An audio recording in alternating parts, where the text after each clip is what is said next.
So you notice that the Surefire wall thickness was much thicker than the other two, although the Malkoff is a little thicker than the L2P, the Solar Force. The reason behind that, the primary reason, is that the Surefire was designed to hold these primary cells, these CR123 lithium primaries, and that's as thick as it needs to be. This light won't actually take an 18650. I have a protected AW 18650 here. This is a 2600 milliamp hour, and you'll see it won't go inside the tube.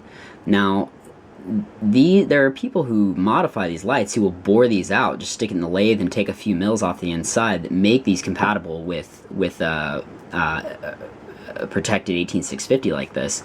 Overready is one of the more popular ones. Of course, there are guys that you can send your light to and they'll bore it out themselves, send it right back to you for a small fee. Overready actually just sells you a light that's already been bored. They just get these 6Ps and 9Ps from the factory, bore them out, sometimes even do their own anodizing, and then send them to you.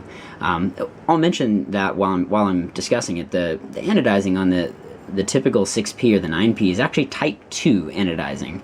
Now, I'm not super familiar with technically the differences between them.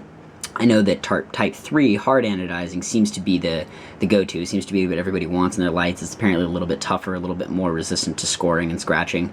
I've never had a problem with the Surefire anodizing. I mean, I think when you get to the point when you're quibbling about the anodizing on the light, then you're babying your light too much. Maybe you ought to just let it get scratched. But that is one difference. And when you do order a custom 6P or 9P host, or a C2 or a Z2, which are the other Surefire models that accept these P60 drop-ins, you can custom anodize them, either a dark color, black, the same, you can get a natural color, or some other specialty stuff, but you get that harder anodizing. So that's a little bit of kind of an explanation of why the wall thickness seems so much thicker on the Surefire. When you bore it out, obviously it becomes much thinner, and it's a little more comparable to some of these other lights. You'll see that both of these, the Malkoff MD2, where'd my battery go?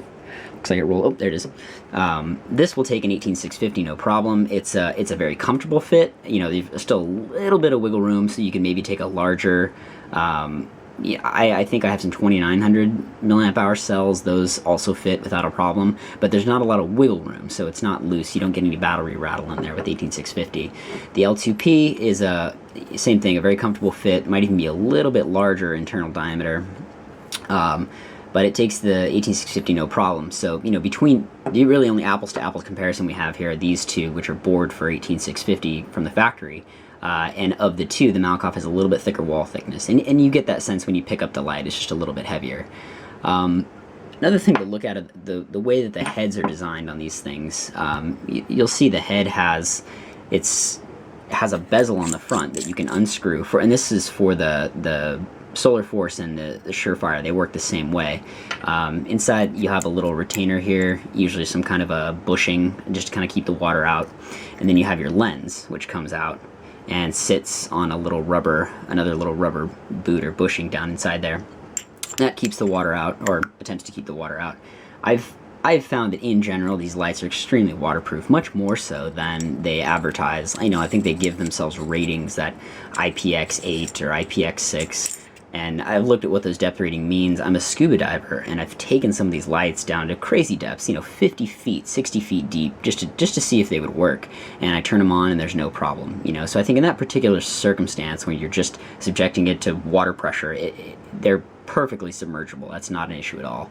I think maybe what those ratings are designed more for is to see, when submerged or when wet, if the light gets banged around, maybe it causes some failure in the O-rings, the bushings, and that's where you might get some ingress of water. That's the typical style. I could disassemble this other Solar Force head and it would look just the same. You'll see it has a little bit more mild bezel on it without, quite so gnarly these crenellations we have here. Look, you're going to stab someone, but it works basically the same way.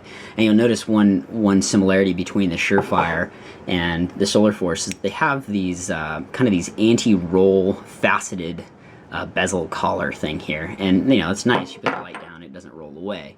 By contrast, the Malkoff doesn't have those square facets, so when you set it down on the table, it'll roll all day long. And that's it's something that people don't like about the Malkoffs. You set it down on the side and it can roll away from you. So it's something to consider. The Malkoff bezel works a lot differently. In general, it's a different system. This is developed specifically to meet the needs of this drop-in, this brass Malkoff drop-in. So you'll see the light itself. Here's the body piece. Here's the head of the Malkoff, and you'll see that inside there's a brass retainer ring that actually screws in the inside. The inside of the head is threaded here, and it holds the drop-in. It kind of pinches it down toward the front of the light. Now, there is no bezel ring on the front of this. This is a solid piece, and everything is inserted from the back of the head.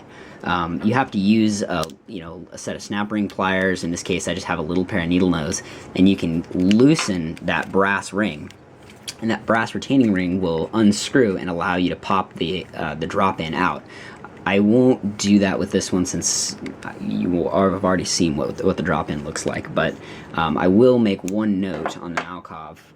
Malkoff drop-ins are always single mode. There's no such thing as a multi-mode Malkoff drop-in. It's just that the driver circuit he decided to use kind of to limit the number of things that could go wrong is very simple. So you'll actually, if you just buy the MD2 by itself, the kind of turnkey kit, you'll actually get this aluminum retainer ring, which goes and screws down inside here, and that's what would hold the light in.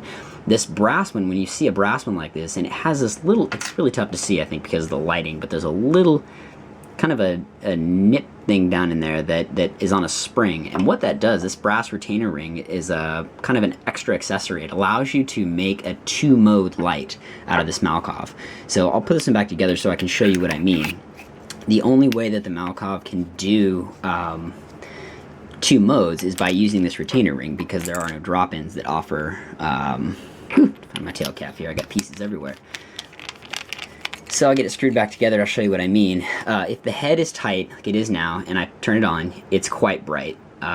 If I back the head off just a half turn or a quarter turn, I turn it on, you'll see it's much dimmer. So that's your low mode, and that's the way you do it, is tighten the head to get high, loosen the head to get low. This is in contrast to almost all the other P60 lights, where to cycle through the modes, if the modes exist, since the modes are dictated by the driver, you just would get through it by clicking multiple times on the switch, and it would switch through those modes. So that's another primary difference. Some of these, the wall thickness issue is interesting. So I have a couple of these Delrin inserts here that I got from Overready. These are pretty fancy. I mean, they're $7 or $10 or something. But of course, you can do the same thing with some newspaper.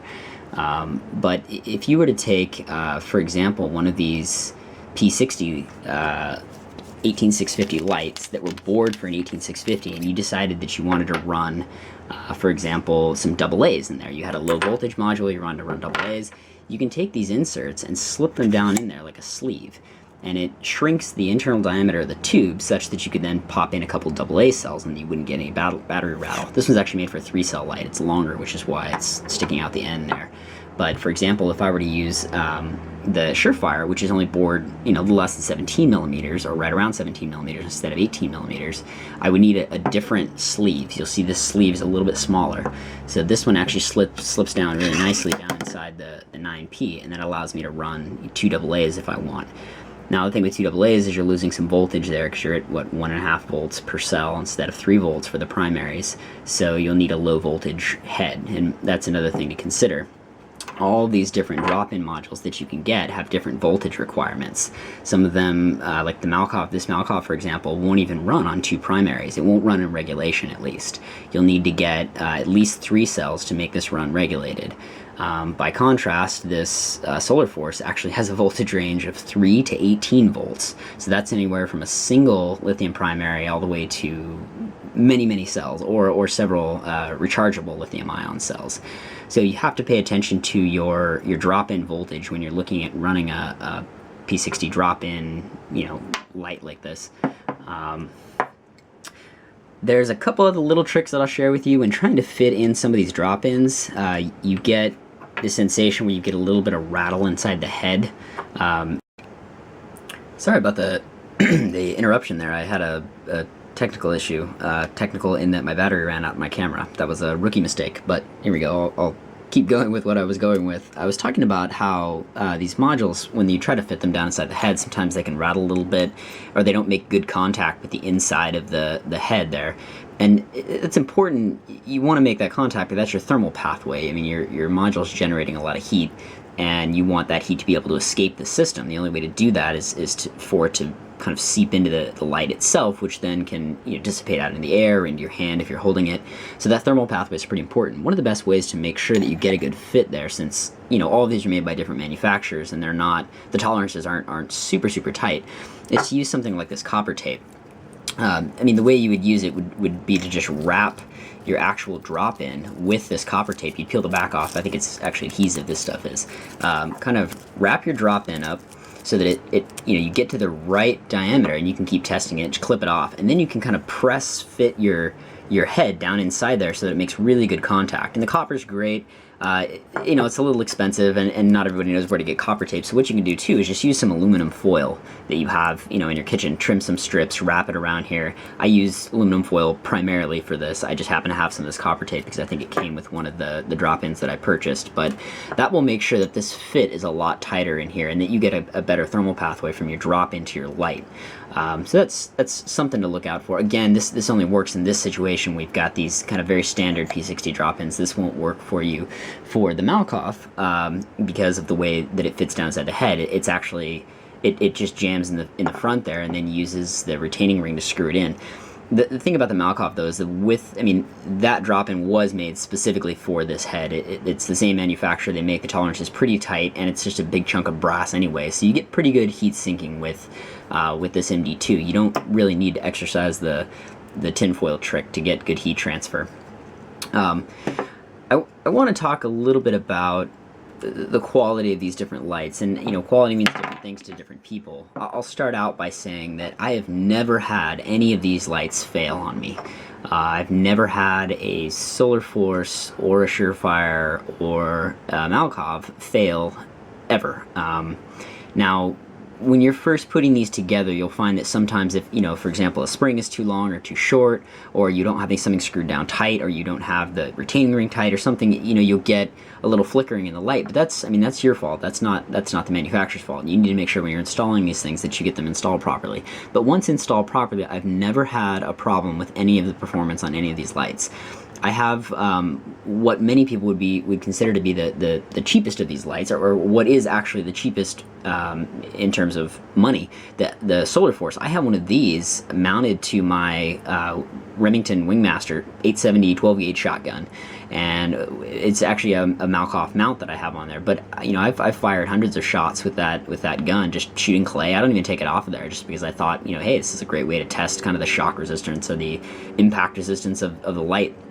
And it's lasted hundreds and hundreds of rounds with no issues. And I actually have a Solar Force drop-in that one. Or I started out with a Solar Force drop-in. I've since put another Malkoff in it, but it's been a great light. Now, as I said, I've taken a lot of these lights underwater. I've taken them camping. I've dropped them. They've rolled off the table, that kind of thing. I've never done a torture test with any of these lights. There are plenty of those on the internet. If you want to see a torture test, somebody destroying a light, that's out there. You can see that. I'm not gonna go destroy any of my lights gratuitously or for the purposes of an online video, but rest assured they're out there if you want to see it.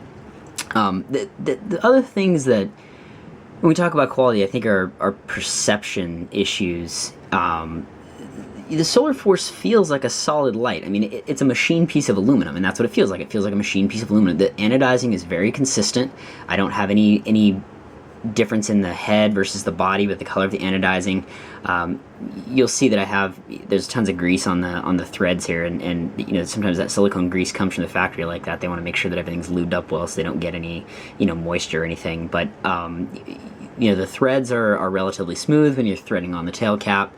The function of the button works pretty well. The drop-in that came with this light, I believe, was that single mode Solar Force drop-in I had. Relatively well made. I mean, now this thing's just kind of been rattled around at the bottom of my battery box, and you'll see it's got a little bit of tarnishing on the brass, and it's got some specks inside the reflector, but that's all just because I've let it kind of flop around inside my flashlight gear bag, not inside of a host. But all this stuff is very good quality. I mean, I would trust this Solar Force light to take with me anywhere. If it would last light on the planet, I would rest relatively assured that it would last for a long time.